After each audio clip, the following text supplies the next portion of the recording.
Hi, I'm Ski Oakenfull at Point Blank Online. I'm a producer, composer and keyboard player, and I've worked with bands and artists like Incognito, The Bays and Joey Negro. And you're watching Electronic Music Composition.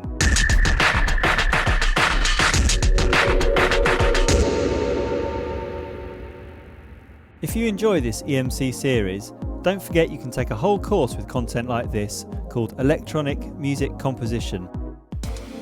To take a closer look at EMC, please head over to the course sample page, which includes extracts from each week's lesson. Thanks for sending in all your requests. We hope you enjoy the one we've gone with, which came via Twitter from Point Blank's very own Danny J. Lewis. For this tutorial, we're going to have a look at a classic Michael Jackson track from his Off the Wall album, originally written by Stevie Wonder, called I Can't Help It. And the chords have got a real Stevie sound and are slightly more involved than the ones we've looked at in previous examples. The original key is A flat, which is slightly tricky, so I've transposed it up a semitone using Ableton's pitch device. So you can see that I've set it to -1 semitone, which basically means that if I play in A, the resulting key is still going to be a semitone down, which is A flat. So I've done a very basic remix. I've sped it up from its original BPM, which was 100, and I've sped it up to 110. For the beat, I'm using a loop from the brilliant Phase Action New Sound of Disco collection. And for the Rhodes, I've got something really special. I'm using the recently released Sonic Couture EP73 Deconstructed library. And I actually own a real Mark I Fender Rhodes suitcase myself, and this is probably the closest you're going to get to having the real thing. It's really expressive and really warm sounding, which you're going to hear very soon. I've actually got it running inside Contact 5, and I'm just using the Stage 73 keyboard setting, and the only thing I've added is some auto pan, just to give it some nice kind of stereo width. Finally, I've sketched in a Moog bass line just to kind of go underneath the chords. So without further ado, let's kick off by having a listen to the track, and then we'll check out the chords.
Okay, so let's have a look at the chords that make up this track.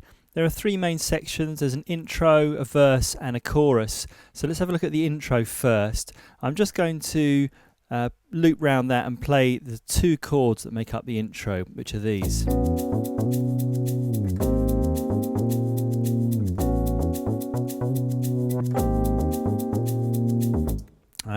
In the example before, I was playing some other notes and chords on top of those, but the fundamental chords are these.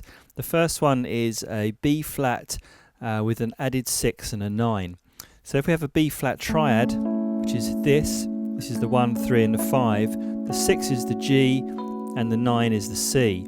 And if we take this C and play an octave down, we get this chord here, and then we can add the third as well, and we get this chord, which is very nice, and it's almost like playing a C sus2 over a B flat. The second chord is an A major 9. So if we have an A major 7, it's this here, this is the 7, we go up to, the 9 is here on the B. And we're kind of playing a bit of an inversion. I'm kind of actually playing the B an octave down as well. So we get this chord. So the two in sequence are this and this. I'm just going to play that again for you.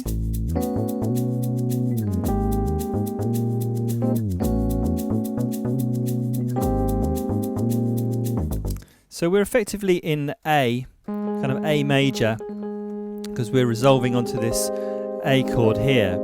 And the interesting thing about these two chords is when we play scales on top of them, we kind of have a real minor major feeling. So this chord here, when we play notes over the top, it's like very minor sounding. And then when we go to the A major 9,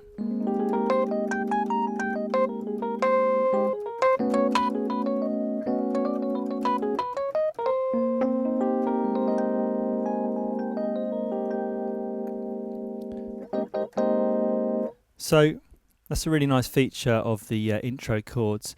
Now when we get to the verse, it actually starts off with those same two chords. So I'm just going to play the verse tune now, and then we'll just have a look at the chords. So.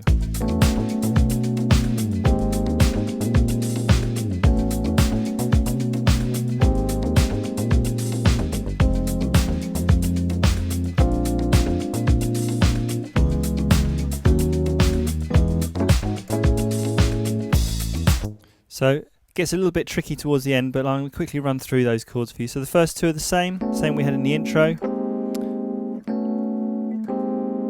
And then we go down to this chord here, which is an F sharp minor 7, going to a B9. So a standard B7 would be this.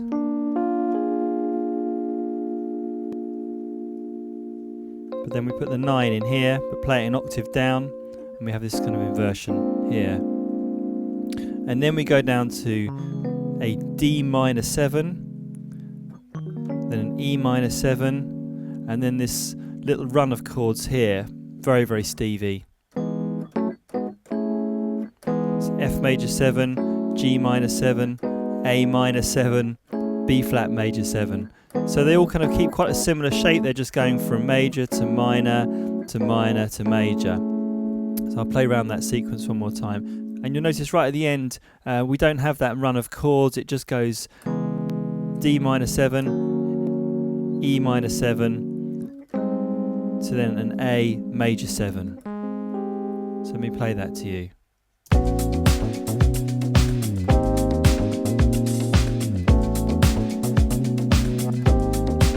So the F sharp minor 7, the B9, D minor 7, E minor 7,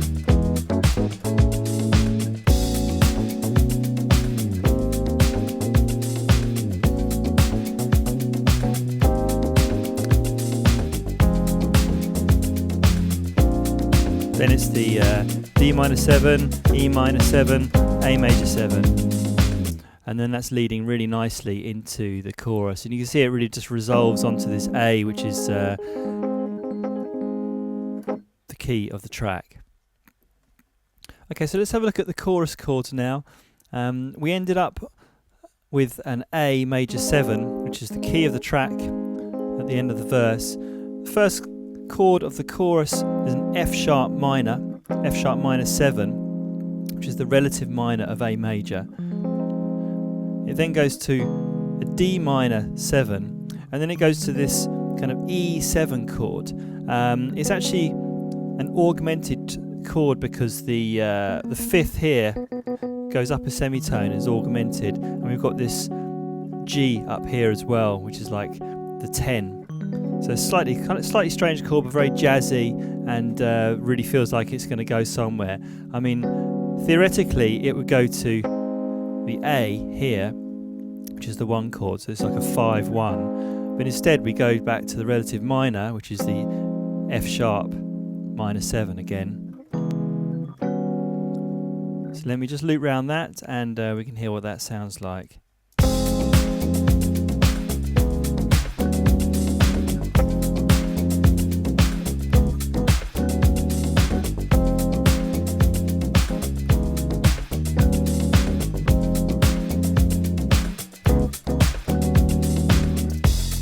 And then that nicely leads into this chord again, this B flat with added 6 and a 9. So there's some quite unexpected twists and turns in this chord sequence, but it all kind of hangs together very nicely, and it's all still centered around A, which is the key of the track. So that was my breakdown of Michael Jackson's I Can't Help It. I hope that's given you a better understanding of the musical elements of this track, and I also hope you can enjoy playing along with the chords. So if you're into this, then head over to pointblankonline.net and check out the EMC course. Remember, if you want to suggest tracks for us to look at, tweet the track name using the hashtag on screen. We'll feature as many as we can. See you next time. At Point Blank Online, you've got two methods of interaction with your tutor. Firstly, you've got the weekly online masterclass, which is in real time. And then also we've got feedback on your assignments, and that's known as DVR. So the online masterclass is a 1-hour session you get with your tutor every week. You can ask questions about the lesson content and get instant feedback, and also demonstrations on the fly from their computer desktop with our streaming technology. DVR stands for Direct Video Response, and the concept is really simple. You upload your Ableton, Logic or Cubase project file to your tutor, he downloads it and then pushes record on the screen capturing software and evaluates your work, so basically giving you one-to-one feedback. You see all of the mouse movements and any parameter changes made by your tutor. It's kind of like sitting in the studio over their shoulder watching what they're doing whilst they work. We have found the DVR process has truly revolutionized the way that we teach online, and the results speak for themselves. Book your place on the course now by visiting pointblankonline.net.